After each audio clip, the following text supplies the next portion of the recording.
नमस्कार रीना किचन को आपण मानक स्वागत। आज आम बनवा जाऊे पनीर एक नुआ रेसिपी। देखंतु पनीर को आम एमती लंबा लंबा पीस रे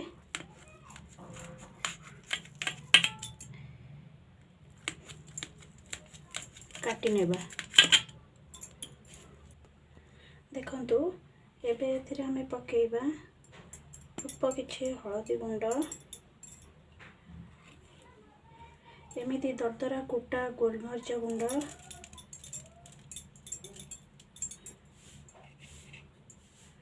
अल्प नाली लंका गुंड, स्वाद अनुसार लूण, टिके धनिया पत्र, एमती हाथ रे टिके मिक्स कर दबा। आमे भी प्रस्तुत करबा बेटरटा। बेटर पाई मु नेइची 3 चम्मच बेसन, 4 चम्मच कॉर्नफ्लोर,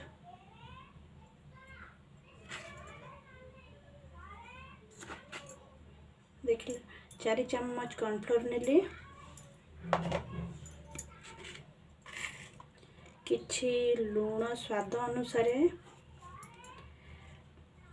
कंचा लंका मु 2टी काटिकरी रखी, धनिया पत्र किछि, गोलमरिच गुंड अल्प, हळदी, नाली लंका गुंड, मुठी बीट लूण बा कला लूण रो किछि मिसौचे एथिरे।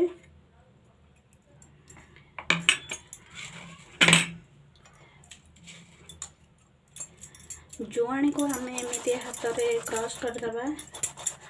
क्रॉस करके पकेले तार स्वादटा अलग प्रकार आसे। एथिरे किछि हमें एबे पानी ऐड करबा।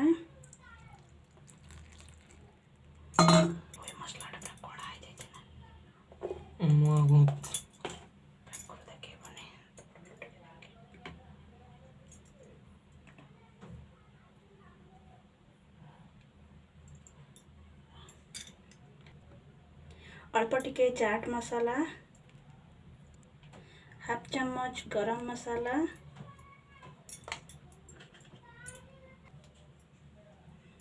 एबे एथिरे हमें हाफ चम्मच अदा रसुण पेस्ट पकेया।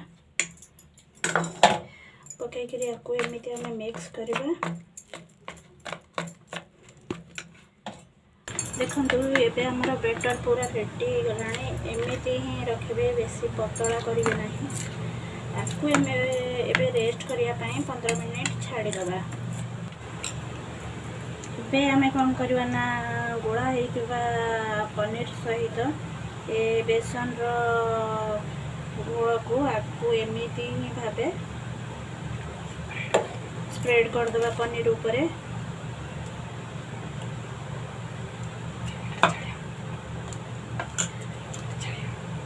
जेमिति पनीरटा भल से सोक कर जिबा आउ बेटर भी ठीक से पनीर रे यूज हो जिबा आउ जेमिति भी छाड़ीबो नाही।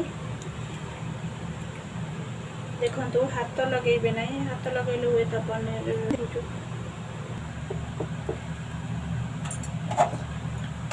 एबे हमें कढ़ाई बसई छाड़िबा पई तेल गरम करबा।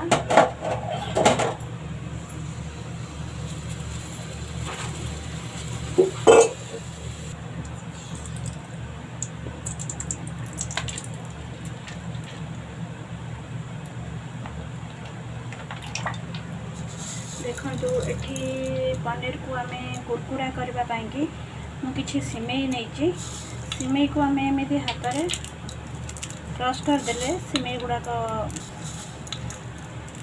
एमिति क्रॉस कर देले देखंतु छोट छोट हो जाउची। देखंतु एमिति बेसन रो गुडा को पनीर सहित छाणी करी एमिति आमे आधीरे सिमेई सहित ऐड करबा। लागो तापरे आम ए तेल गरम हो गलानी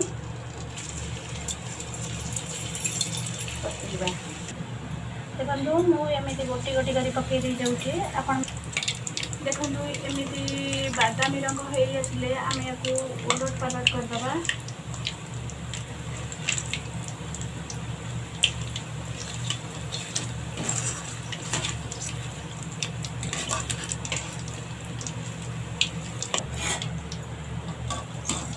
एबे देखो पूरा ब्राउन कलर हो गलानी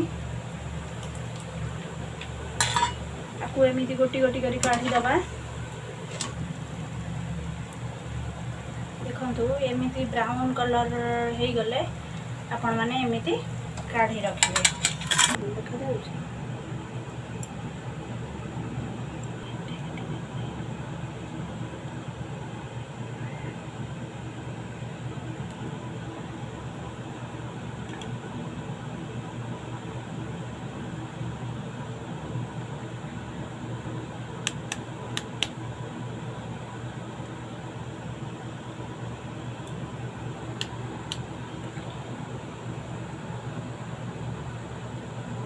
एबे हम देखो एबे प्रस्तुत हो गला हमर पूरा पनीर कुरकुरे एबे हमें याको भांगी की देखिबा देखो केमिति पूरा क्रश करूची पूरा माने मुसमुस लगुची आपण गोटे थर खाई करी टेस्ट करी देखो कितनी टेस्टी होची भीतर भी देखो पूरा पनीर को बेसी लेयर भी मोटा ना आप देखो केते पतला लेयर रे पूरा टेस्टी लगे पूरा।